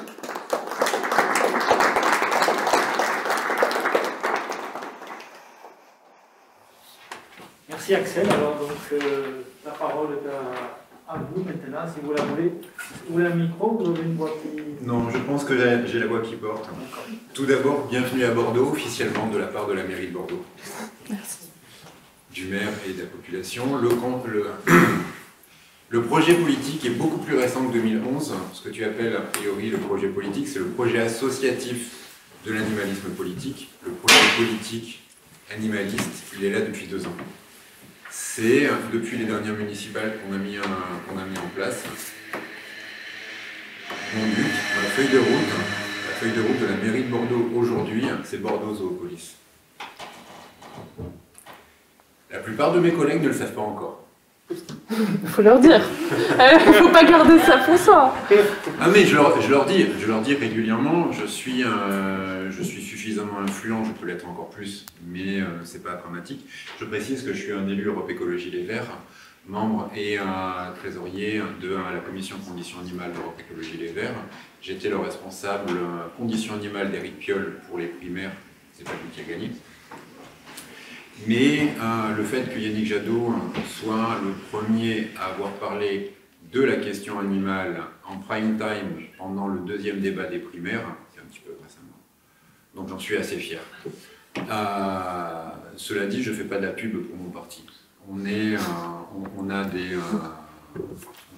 peut avancer.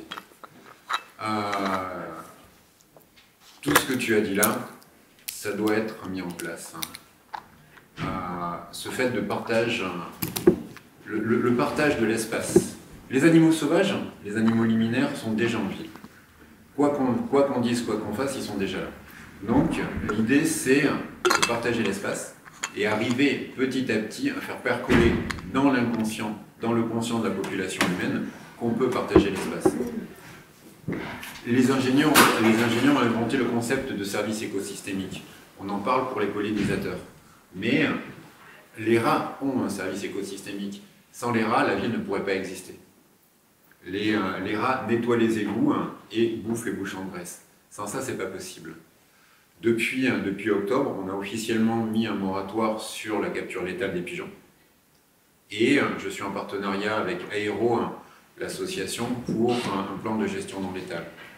Je suis en confrontation directe avec la Fédération de chasse du 33 pour la gestion de la grosse faune, qu'ils appellent ça, et la gestion des sangliers. Et le but, pour moi, est justement d'avoir des solutions diplomatiques. On a un partenariat qui est en train d'arriver, et j'ai réussi à mobiliser la métropole de Bordeaux. La métropole est rose et pas verte, donc c'est un petit peu compliqué, mais on a des partenariats avec la recherche. Et si vous connaissez des enseignants-chercheurs qui ont envie de bosser sur les animal studies, Bordeaux est partant pour les financer et pour porter leur recherche. Ouais. Bah, merci beaucoup. Concernant la consultation, c'est sur participation, je crois que c'est au pluriel, mais je ne suis pas sûr, .bordeaux.fr. Les 2 premiers questionnaires sont sur les chiens, la place du chien en ville. Un questionnaire pour les propriétaires, un questionnaire pour les non-propriétaires. À partir de la fin de la semaine prochaine, le 3e questionnaire sur les autres espèces va arriver. Les 2 premiers questionnaires s'arrêteront le 30 janvier et le mois prochain pour le 3e questionnaire. À l'issue de ces questionnaires-là, on va dépouiller et parmi les réponses, on va sélectionner un nombre de personnes qui nous ont demandé vouloir continuer à avancer parmi les professionnels, parmi les associatifs et parmi les citoyens. Une fois qu'on aura dépouillé, on proposera des assises de la condition animale pour en parler à l'air libre dans un parlement mobile qu'on a à Bordeaux, et ça passera en conseil municipal ensuite. Voilà, ça c'est l'idée. C'est Bordeaux, c'est pas la métropole. Non, c'est Bordeaux, c'est la ville de Bordeaux. Je suis un élu ville, pas un élu métropolitain.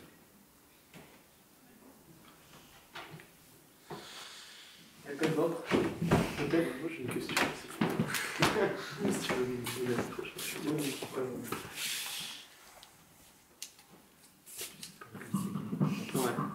Est-ce que ça marche? Ouais. Ah, il y avait des micros de coup. Ouais. Je découvre ça. Je te l'ai proposé. Hein, tout à Ah oui. Non, j'avais... Non, mais ça c'est... Vous m'avez bien entendu? Oui. Bah du coup merci déjà parce que moi, moi déjà d'abord, je voulais dire que j'y connais rien à ce sujet et en général à la question de la cause animale ou quoi que ce soit. Donc j'ai appris plein de choses, mais par contre, il y a quand même des choses qui... alors c'est peut-être parce que c'est des idées toutes neuves pour moi, mais qui me surprennent un peu, quoi. Quand on parle d'organisation politique avec les animaux, c'est une idée qui me laisse un peu perplexe, quoi, parce que j'ai l'impression que même, en fait, quand vous l'avez dit, enfin quand tu l'as dit, je sais pas si on vous l'avez dit, c'était peut-être dans le premier tiers de la conférence, et puis je me suis dit, bon, bah, on va voir après ce qu'il en est, enfin ce qu'il en est, ce que vous allez en dire après et tout ça. Et en fait, au fur et à mesure, je me disais, bah, en fait, au fond, c'est quand même nous qui allons décider de tenir en compte la vie et respecter les animaux pour une justice avec les animaux. Au final, c'est toujours les humains en fait, qui décident et qui vont prendre des décisions. À chaque fois, en fait, même dans les exemples que vous avez donnés et tout, j'avais l'impression quand même que c'était toujours du point de vue humain, et même cette idée enfin, de dire ils ont une voix, alors que, bah, en fait, on ne peut pas s'asseoir avec eux et décider ensemble d'un projet, quoi. Je sais pas, mais c'est peut-être une question vraiment très naïve ou un peu absurde, mais voilà. Non, c'est vraiment super pertinent comme remarque. En fait, je pense que quand on pense à l'agentivité politique ou à la représentation politique, on a une vision peut-être un peu classique des choses. C'est-à-dire on pense au vote par les urnes, on pense aux formes de la mobilisation collective assez traditionnelles comme la grève, la manifestation, le sabotage, la grève de la faim, que sais-je, qui sont des formes extrêmement importantes de l'action politique collective, mais qui ne reflètent pas l'intégralité de ce qu'on peut appeler action politique. Et ça, c'est notamment une remarque qui a été faite bien avant les animalistes par d'autres mouvements sociaux, notamment les mouvements des personnes handicapées, que ce soit handicap physique ou mental, où l'idée c'était qu'il y a un tas de formes d'organisation politique qui ne sont pas accessibles à des personnes humaines parce qu'elles ne parlent pas, parce qu'elles ne sont pas rationnelles au sens perçu comme nécessaire pour participer à la délibération collective politique. Et c'est un peu ce que je disais tout à l'heure avec l'organisation de la ville qui est conçue pour un certain type de corps qui est le corps humain adulte valide. C'est un peu la même chose pour les formes de participation politique. On a une vision très restreinte des formes que ça peut prendre. Et tout l'enjeu, c'est d'essayer de penser à de nouvelles façons de faire de la politique qui seraient adaptées à l'inclusion des animaux. On n'a pas du tout l'habitude de voir les animaux comme des êtres politiques. C'est ça, on a une vision extrêmement réductrice de ce qu'ils sont, de ce qu'ils peuvent être. Et j'espère avoir donné des exemples qui contredisent ça et qui montrent qu'en fait, les animaux, ils ont énormément de choses à nous dire. Ils ont un point de vue sur un tas de choses. On ne s'en rend pas compte parce que déjà, on ne fréquente pas beaucoup les animaux pour la plupart d'entre nous. Ou alors un petit panel d'animaux. Mais dès lors qu'on leur donne de la place et dès lors qu'on met en place des processus qui sont faits pour soutenir et favoriser leur agentivité, en fait, je pense qu'on serait surprise de voir tout ce que les animaux peuvent nous dire.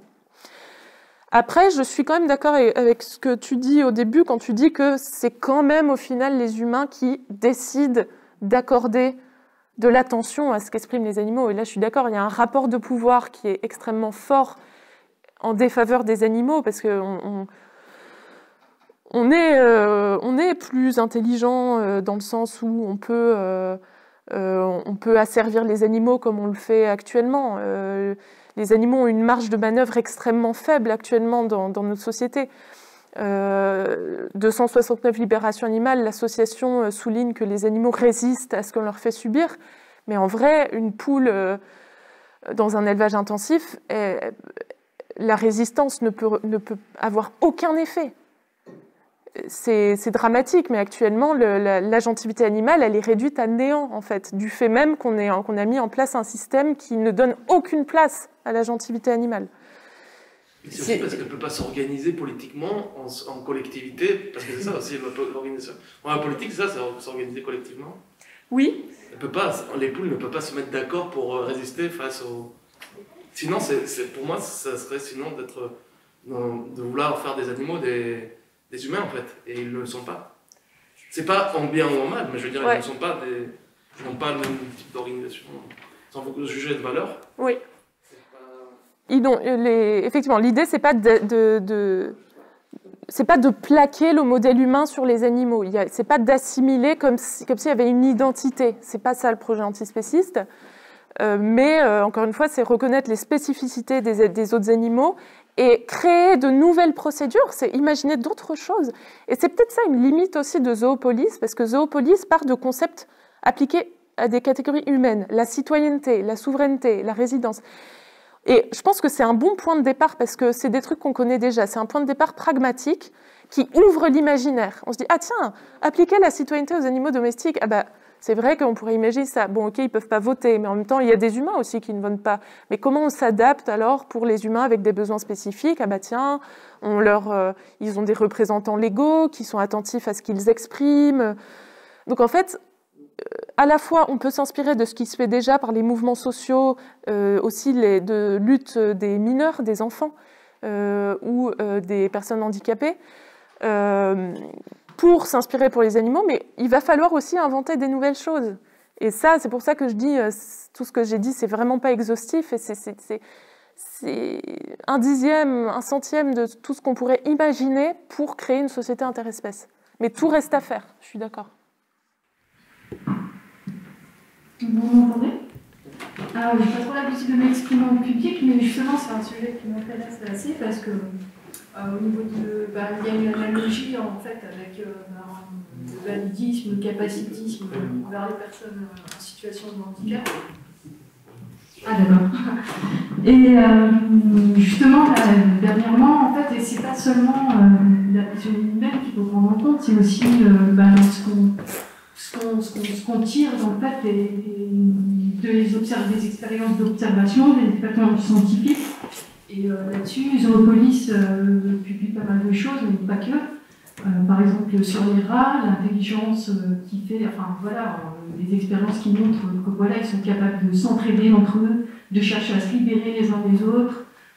Idem pour les sangliers, il y a des vidéos de Sébastien Moreau aussi, qui sont pas mal. Là, dernièrement, il en a fait une sur un groupe de sangliers qui vient libérer des sangliers, et pas qu'une fois, plusieurs fois d'affilée. Et les chercheurs en fait, qui étudient ce groupe de sangliers ne comprenaient pas au début pourquoi les cages qu'ils avaient spécifiquement mis en place pour les capturer, les alarmes sonnaient, et le matin, ils trouvaient les cages vides en fait. Et c'est toute une organisation qui met en place justement, qui montre qu'ils ont un intérêt justement à s'entraider déjà entre eux. Et il y a pas mal d'exemples comme ça. Et par rapport au validisme, justement, au capacitisme, en fait, il y a plein de... il y a une évolution, en fait, par rapport aux droits des personnes handicapées, même par rapport aux droits de vote, notamment pour les personnes en situation de handicap mental. C'est assez récent. Et il y a pas mal de choses. Par exemple, il y a des personnes qui sont non-verbales. On les considère... Beaucoup de personnes les considèrent encore comme diminuées, déficientes intellectuelles parce qu'elles ne verbalisent pas. Et fallait-il encore avoir des outils permettant à ces personnes-là de pouvoir s'exprimer? Par exemple, par tablette, par pictogramme, on peut faire, on peut communiquer avec ces personnes-là. C'est des choses qui n'étaient pas évidentes il y a 10-20 ans, quoi.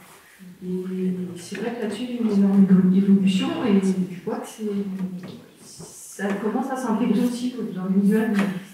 Oui, c'est un super exemple. Je ne sais pas si j'ai été très claire. Merci. Très intéressant.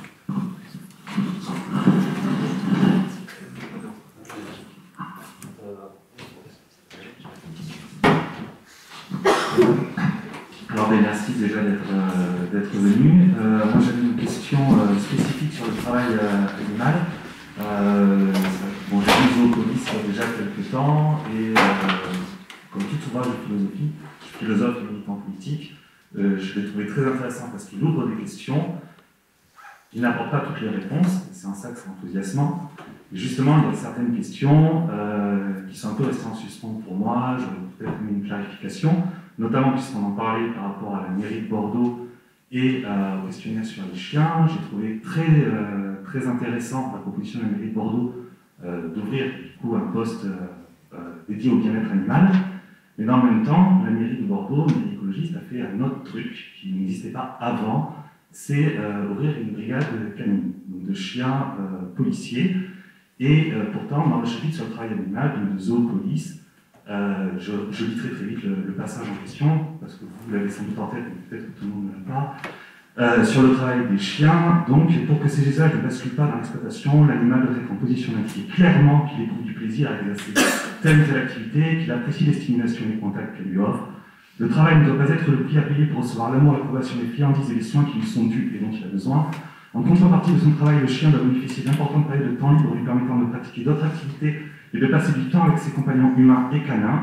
En d'autres termes, les chiens et les autres travailleurs animaux devraient avoir la possibilité, tout comme les citoyens humains, de contrôler les conditions de leur contribution à la société et de suivre leur propre inclination concernant la façon dont ils souhaitent mener leur vie et les individus avec lesquels ils souhaitent passer du temps. Et donc les auteurs précisent qu'au contraire, leur travail les place souvent dans des situations stressantes et même dangereuses. Loin d'être incités à développer leur potentiel, ces animaux sont formatés pour devenir des êtres soumis. Leur agentivité n'est pas stimulée, elle est supprimée afin de les transformer en outil efficace de contrôle des foules. Je tiens donc à préciser que la mairie de Bordeaux l'a présenté comme étant un équipage de dissuasion dans le cas de contrôle de la population ou des missions de police. Vous le prenez comme vous voulez, peu importe. Du coup, moi, il m'a apparu une sorte de contradiction dans ces cas-là, mais encore une fois, je le dis, c'est un ouvrage de philosophie, je suis philosophe, je sais que parfois les questions qui sont posées possèdent plusieurs réponses. Est-ce que vous voyez vous-même une contradiction dans cette démarche politique ou est-ce qu'il y a quelque chose qui m'a échappé? Quand vous parlez de contradiction, vous dites contradiction dans Zoopolis ou contradiction de la part de la mairie de la part de la mairie de Bordeaux qui met d'un côté en place le bien-être animal et de l'autre crée quelque chose qui n'existait pas avant, parce que s'il l'avait maintenu, on pourrait encore dire que, bon, il n'est pas facile de défaire ce qui a été fait, ce qui peut se comprendre. On a le cas, par exemple, également avec le foie gras. Le foie gras, c'est quelque chose qui est très important ici dans la région. On peut comprendre qu'il soit délicat de mettre fin instantanément au foie gras. Il y a peut-être des adaptations à faire, etc. Et on comprend que ça puisse difficilement, mais on peut comprendre que ça soit encore servi à la mairie de Bordeaux. Mais dans le cas de quelque chose qui n'existait pas auparavant, pourquoi est-ce qu'une mairie écologiste qui, par ailleurs, prétend prendre soin des animaux, met en place une brigade canine qui, manifestement, ne donne pas les conditions nécessaires à ce que ce soit... Oui, ben... Enfin, s'il y a des conditions suffisantes pour qu'un chien puisse vouloir, parce qu'il faut qu'il respecter son agentivité, et que ça signifierait qu'il faudrait attendre. Ils ont un passage également pour expliquer comment ces chiens sont dressés et quelle est la violence de ce dressage pour qu'ils acceptent de faire ce genre de choses. Dans quel monde on imagine qu'un chien puisse éprouver du plaisir à contrôler des foules et à être un outil de dissuasion? Est-ce que c'est vraiment cela que le chien désire? Est-ce que c'est ça que nous devons inciter à faire politiquement? Non. Non, mais alors je ne connais pas le sujet précisément. Je ne sais pas comment la mairie a justifié la mise en place de la brigade. Je sais pas voilà, je n'ai pas forcément un avis très précis sur ce sujet politique-là. Par contre, sur la question du travail animal, c'est vrai que je ne l'ai pas abordé. Au début, j'avais mis un paragraphe sur la question, mais ça a commencé à faire vraiment beaucoup. Moi, ce que j'ai trouvé intéressant et qui est finalement commun à ce que racontent Zoopolis et Jocelyne Porcher, c'est que, même si ça prend évidemment des formes très différentes dans les propositions qui sont faites, mais ce que soulignent beaucoup Sue Donaldson et Wilkie Mlicka, c'est que le travail peut être une façon de contribuer à la communauté, de trouver une forme d'épanouissement, voilà, une place sociale, un rôle social, et que ça peut, on peut tout à fait imaginer une société végane, antispéciste, où les animaux contribuent par leur travail. Donc rien que ça, je trouvais ça intéressant comme idée. Après, c'est toujours la question de comment faire en sorte que le travail ne se traduise pas en exploitation, et la frontière est fine, elle est déjà extrêmement fine, enfin, c'est déjà totalement brouillé dans le cadre des êtres humains, donc les animaux dont on peut penser qu'il y a une forme d'asymétrie dans leur capacité à faire respecter leur agentivité politique, ça peut être peut-être particulièrement délicat. L'extrait que tu as lu donne des pistes à ce sujet sur voilà, le fait de pouvoir quitter l'activité à tout moment, le fait de pouvoir avoir une retraite. Je pense qu'il y avait des propositions en termes de retraite, ce genre de choses. Donc voilà, j'aurais pas grand-chose à ajouter, si ce n'est que donc le tournant politique et Zoopolis, je trouve que l'exemple de ce qui est dit à propos du travail dans Zoopolis, c'est encore une fois un exemple de la façon dont le tournant politique complexifie les réponses. Parce que avec un point de vue seulement abolitionniste, on pourrait être tenté de dire bon bah travail abolition, travail animal impossible,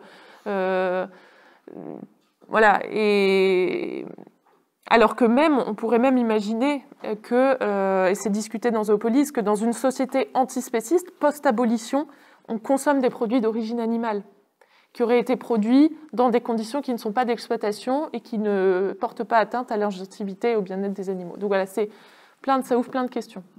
Il ne nous reste pas beaucoup de temps, donc je ne veux pas donner la parole. Bonsoir. Merci beaucoup, du coup c'était vraiment super intéressant. Je m'étais posé la question en fait sur le... parce que cette semaine, ça m'a rappelé une discussion cette semaine sur quelqu'un qui a bossé avec la LPO et qui du coup sauvait des animaux sauvages et les nourrissait avec des poussins. Et du coup, on réfléchissait à la posture antispéciste qui du coup n'en est pas. Et du coup, ça m'a posé la question avec le Vine Sanctuary sur le fait que vous avez parlé du coup d'un territoire... justement, pas de territoire, justement, où tous les animaux sont mélangés.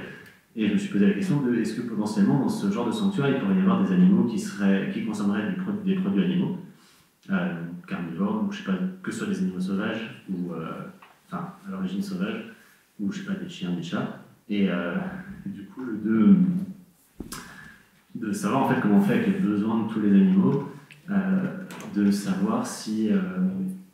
Est-ce que, du coup, ce serait un problème si on les nourrissait évidemment avec des produits animaux de notre main.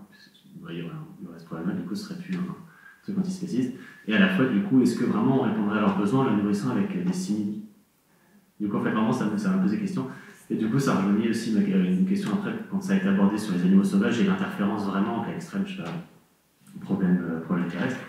Comment est-ce qu'on se placerait en fait en termes d'aide apportée et de besoins qui je suis, avant que je me trompe, mais ils ont besoin d'avoir des produits s'ils sont carnivores ou autres. C'est très clair. Oui. Je sais pas si vraiment il y a une réponse, mais en fait peut-être des pistes de réflexion. Ouais. Pour ce qui est de Vine, déjà, ce qui est intéressant, c'est que la plupart des animaux domestiques ne sont pas des animaux carnivores. Donc dans la gestion des sanctuaires, je pense que ça facilite un peu les choses. À part les chats, mais de ce que je sais, moi-même, j'ai pas de chat, j'ai pas de chien, mais il y a des substituts sans animaux qui permettent apparemment de répondre aux besoins nutritionnels des chiens et des chats. En tout cas, à mon avis, les formulations sont censées s'améliorer et je vois pas pourquoi on serait pas capable de donner de la nourriture végane à des chats. D'autant plus, là, une mini parenthèse, mais en fait, j'ai appris, mais il y a déjà longtemps, que il y a des groupes de recherche à l'INRA qui est l'Institut national de recherche agronomique, je crois, qui est un centre de recherche sur l'agriculture, ce genre de choses, voilà, un groupe de recherche qui essaye de rendre les poissons d'élevage végétariens.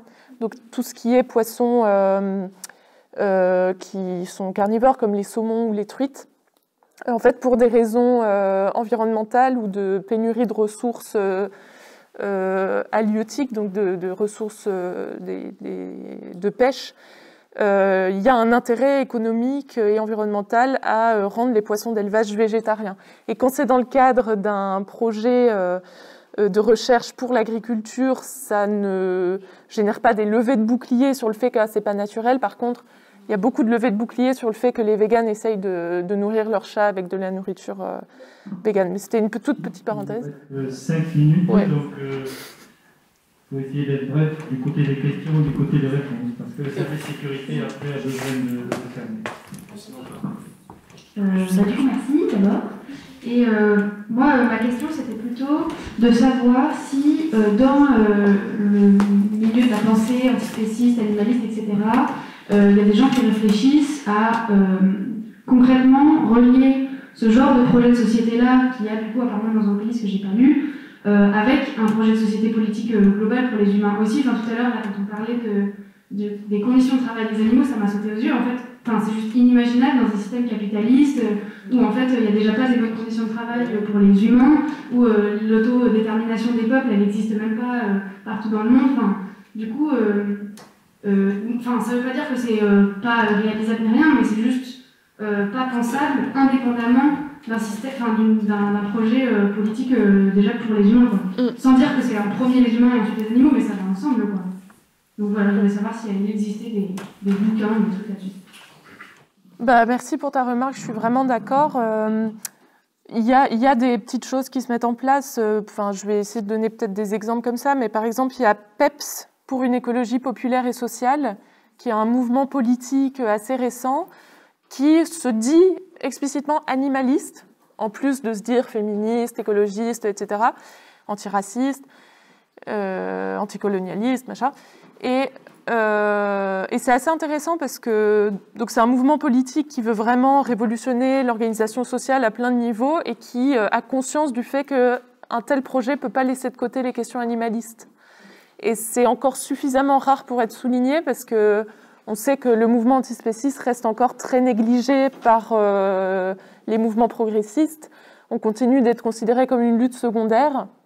Et donc voilà, je suis entièrement d'accord avec toi. Après, les ponts, ils ne sont pas hyper nombreux. Moi ça fait partie des chantiers sur lesquels j'aimerais bien travailler et avancer. C'est de faire des ponts avec les mouvements antiracistes, antisexistes, avec les quartiers populaires, les populations issues de l'immigration. Enfin, il y a énormément de luttes tellement intéressantes, tellement importantes. Et voilà, je pense qu'à plein de niveaux, il y a des ponts à faire, notamment sur la question de l'animalisation. Souvent, dans les milieux de gauche, les gens critiquent le fait que les femmes sont animalisées, les femmes sont traitées comme des morceaux de viande, ou que les employés sont traités comme du bétail. Et en fait, il y a des références comme ça à l'animalité qui ne sont pas du tout perçues comme des questions animalistes, c'est des expressions. Mais en fait, ça traduit, ce qui n'est pas conscientisé, c'est qu'il y a un rapport direct avec l'animalisation des animaux à la base. C'est si on peut animaliser des humains, c'est parce qu'il y a le modèle de l'animalité comme insulte, comme sous-statut, comme... Voilà, ça c'est un exemple parmi d'autres qu'il y aurait vraiment des réflexions à faire qui ne sont pas encore très vivaces. Le chantier est vaste. On va devoir terminer, donc je vous excuse pour les questions qui n'ont pas pu être posées, mais il faut que nous libérions le local maintenant. Donc la soirée vous a été proposée par l'UPB, sans doute vous connaissez toutes et tous. Si ce n'est pas le cas, vous pourriez voir notre programme sur notre site, upbordeaux.fr, bien sûr. Et vous verrez nombreux événements qui se passent ici et ailleurs et qui permettra de faire connaissance mieux avec notre association, qui par ailleurs a besoin d'adhérents comme ailleurs, c'est-à-dire de forces vives, d'idées, d'énergie, etc. Donc vous êtes tous les bienvenus. Je vous souhaite une bonne soirée. Merci beaucoup. Merci.